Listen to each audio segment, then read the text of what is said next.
Chapter 4, Earth, the life of Haile Selassie I and the opening of the seven seals. Verse 1.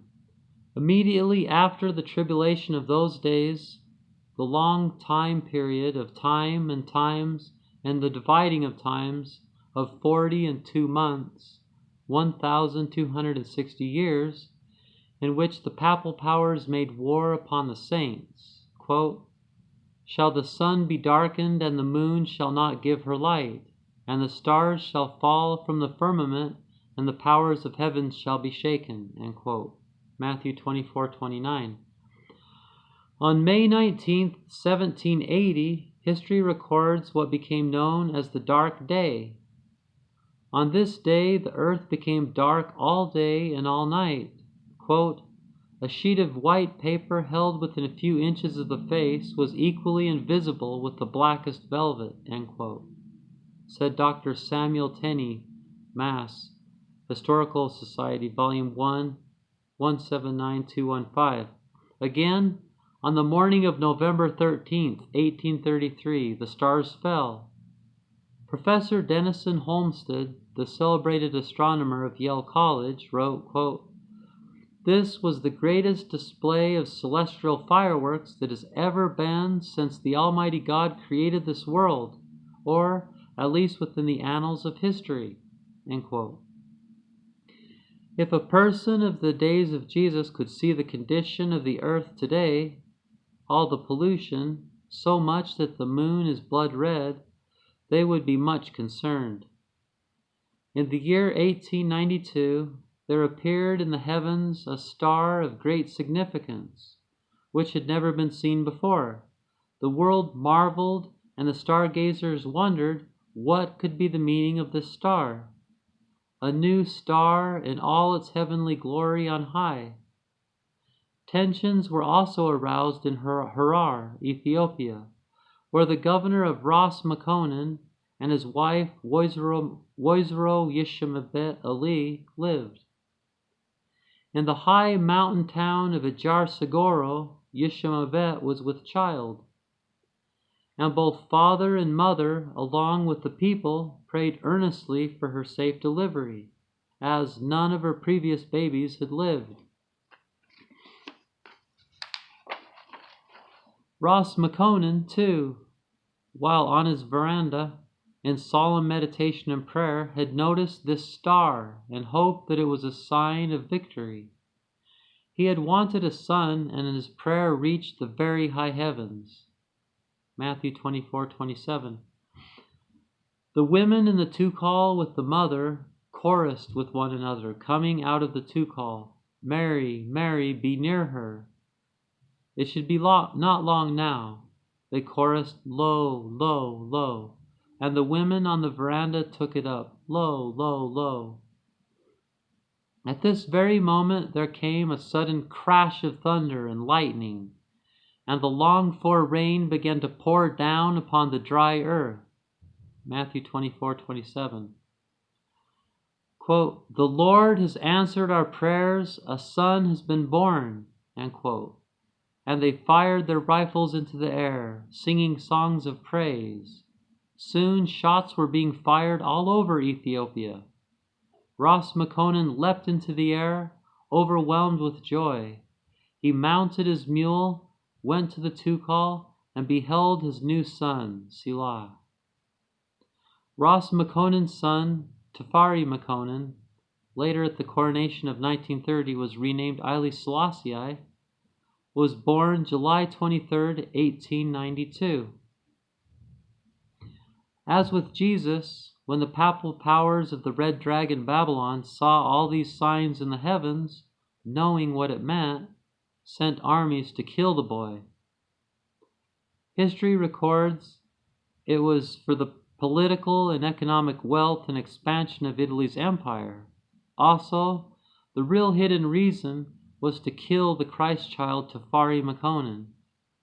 In 1896, they sent to Ethiopia their armies to fight the Battle of Adwa.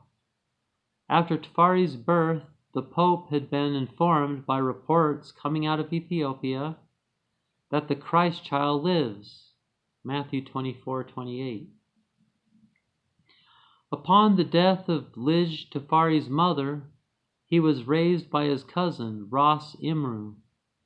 He was soon able to speak and write in Amharic and Ge'ez.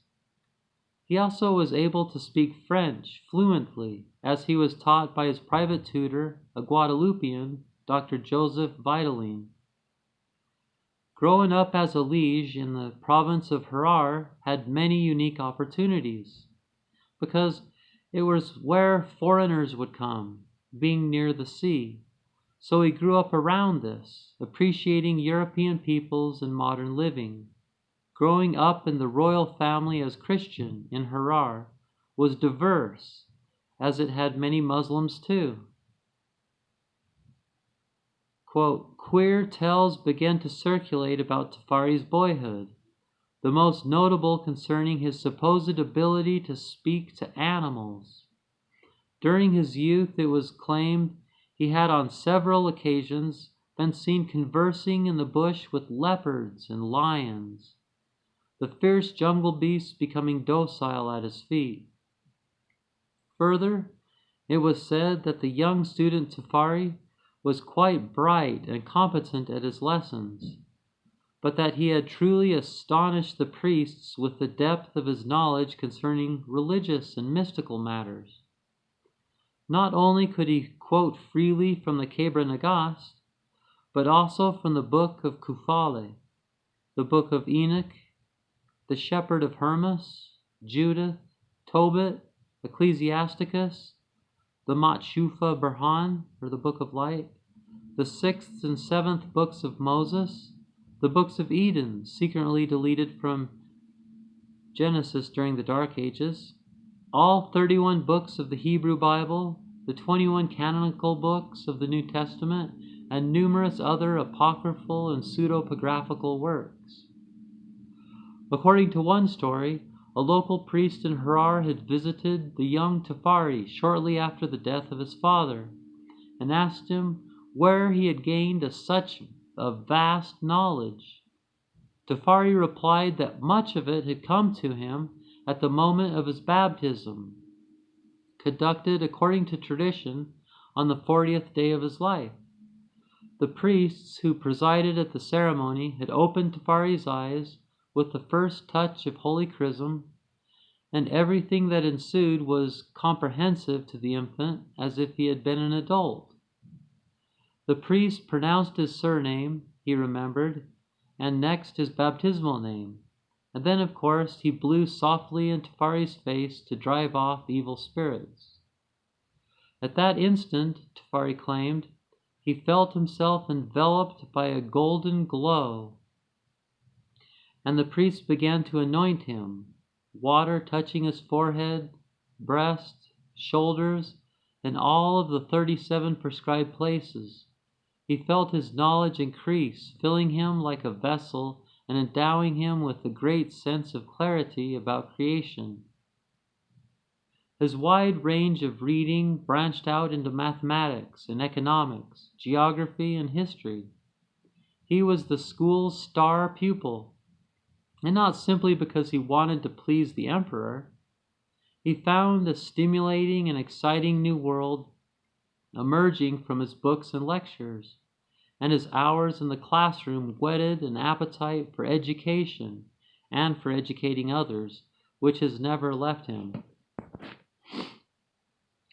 The priest inquired, when the birds and the beasts and even the insects began to greet him and speak to him, reminding him of what he already knew, asking, which was the first creature to speak to him? Tafari requested a sheet of paper in response, and some pastels, and began to draw, with extraordinary facility, a picture of a bird. It resembled a dove, but with exotic, multicolored plumage. The priest was about to ask Tafari what sort of bird it was. when he was dumbfounded to see the bird fly off the page and out through the nearby window, disappearing into the sky. End quote. Jaw Hug, Volume 7. Rumors cropped up in Addis Ababa. Even Rastafari trusted personal counselors. He became Djazmach at the age of only 13, and at 14 his father sent him to live with Emperor Menelik II, soon after his father died. And soon he becomes governor of Salale, then Basso, then Sidamo. In 1910 he became governor of Harar, like his father. Soon he becomes a Ras meaning duke.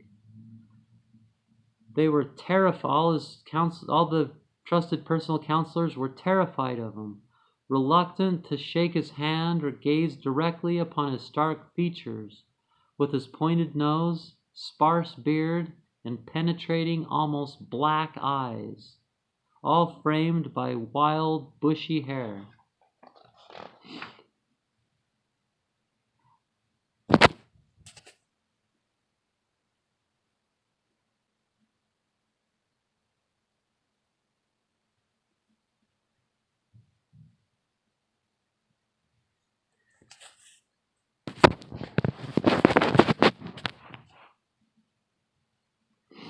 He, Rastafari, was very unique and a magical person, to say the least.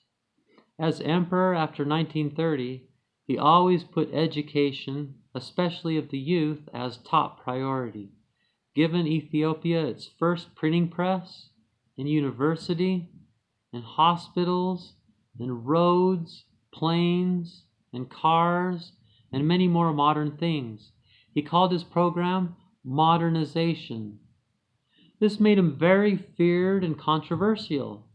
Many did not like his fondness of things European. Marcus Garvey called him a white people lover, and indeed he was. Quote, "Free the human race from superstition and fear that originate from ignorance. Transcend the apparent obstacles of race and religion, and recognize the blood ties of the whole human race." End quote. Haile Selassie I. On an international level, the most significant thing he did was open the 7 seals of the book of Revelations in the Bible. As it says, only the lion can do that. The opening of these seals help us understand prophecy, putting the proper chronology to it and defining it in modern day. This shows us who Babylon is, the great downpresser, so we can overcome, begin the millennium of peace, and fulfill the Bible, putting it in the past, so we can move past it and modernize, grow. This all begins with the significant moment that enabled him to become Emperor of Ethiopia. He had many obstacles to gain the crown, but the big moment was when he defeated the armies of Negus Michael in Ethiopia. Seals opening based on the teachings of Rasta Kalan Ray Selassie. When this happened, it was the opening of the first seal in 1916. This makes Haile Selassie I the rider of the white horse, having the bow, conquering the armies of Ras Michael, the conquering Lion of Judah. Let's read that. Revelation 6, verses 1 through 2. "And I saw, when the Lamb opened one of the seals, and heard, as it were a noise of thunder, one of the 4 beasts saying, 'Come and see.' And I saw, and behold, a white horse, and he that sat on him had a bow, and a crown was given unto him, and he went forth conquering and to conquer." In 1930, Rastafari finally became emperor, was given the golden crown, and his wife too, Empress Menen. Rastafari then changed his name to the new name Haile Selassie I, meaning power of the Trinity. Trinity being the name of our goddess, Mother Nature, Jah. Haile Selassie I began to modernize Ethiopia. He abolished slavery, had Ethiopia's first constitution made, patterned after America's constitution, and much more. This did not sit well with the papal powers of Babylon and Mussolini. They started the problem with the incident at Walwal, Ethiopia, but by 1935 and 1936, it became the Italo-Ethiopian War. We have seen the photo of Haile Selassie I putting his foot on the bomb that the Pope blessed to kill the Ethiopians. In 1936, it got so bad, Italy was using illegal warfare against Ethiopia, killing animals and humans. We have seen the photos to be sent home to Italy of decapitated Ethiopians, stacked up so Nazi soldiers could pose, proud of what they had done.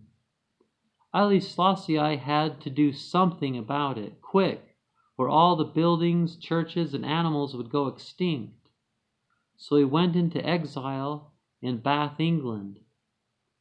And Italy took Ethiopia. The war ended. Matthew 24:22. So to plead Ethiopia's case before the League of Nations, Haile Selassie I gave one of history's most famous and iconic speeches on June 30th, 1936. This speech was the opening of the second seal. He stated in the speech that the whole point of the League of Nations is for them to protect and help the smaller nations at times just such as this. Italy was breaking the law, their law, so that they must put their foot down, or else what's the point of having such an organization as the League of Nations in the first place? Bob Marley made a song of part of this famous speech in a song called War. Bob's song War happens to be the motto of the Yahensue faith. The song's chorus is from what Jesus said of these the last days in Matthew 24, singing wars and rumors of wars.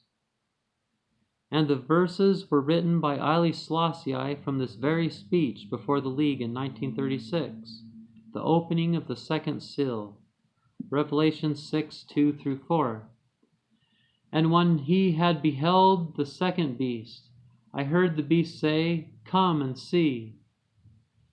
And if you see the footage, you can hear all the Italians whistling and trying to make it so you can't hear his speech. And there went out another horse that was red, and power was given to him that sat thereon to take peace from the earth, and that they should kill one another. And there was given unto him a great sword. Meanwhile, another Nazi leader, Adolf Hitler, was falling in love with the great sword, the spear of destiny, also called the Holy Lance. This great sword was the very sword that pierced Jesus' side on the cross. It was on display in a museum in Italy. Soon it was given to Hitler, as he wanted it so very badly. Hitler was the rider of the red horse. Haile Selassie I stayed in exile for 5 years in Bath, England, 1936 to 1941. And this time he gained many friends and supporters, including Sylvia Pankhurst and Sister Christabel, who were leaders of the suffragette movement in England. Sylvia pleaded with her friend Haile Selassie I's case. Finally, the British armies and some African freedom fighters snuck back into Ethiopia and took back the country from Italy, putting Haile Selassie I back on the throne in Ethiopia in 1941. President of the USA, Harry S. Truman, dropped the black bomb on the Japanese in Hiroshima and Nagasaki. World War II had many sparks, including the Second Italo-Ethiopian War in 1936, to start the fire that becomes World War II. But now the war finally ended. World War II was over, soon after the Cold War began. But in the interbellum, there was time for the world to sit down and talk peace again. With Harry S. Truman as President of the USA, More than 50 heads of state were invited to San Francisco to a swearing-in of the United Nations Charter by member states, most of whom were also members of the now defunct League of Nations. This agreement was signed on the 24th of October, 1945. The United Nations, the UN, arose out of the ashes of the now no more League of Nations, and its fundamental policy was the same as before. If any member state has a dispute with another country, the UN acts as a world policeman to ensure that justice is done and not undone, as it were. In this manner, it functions as a courthouse of and for international law. It consists of various working organs such as ILO, IBRO, WIPO, GATT, UNISECO, etc., each with a specific overview in areas such as labor, trade, science, culture, education, all of which are of crucial importance to the international community. Haile Selassie I is the only person to address both the League of Nations and the UN in the capacity of head of state. In 1949, at the fourth sitting of the General Assembly, Haile Selassie I addressed a packed chamber on the 20th of September.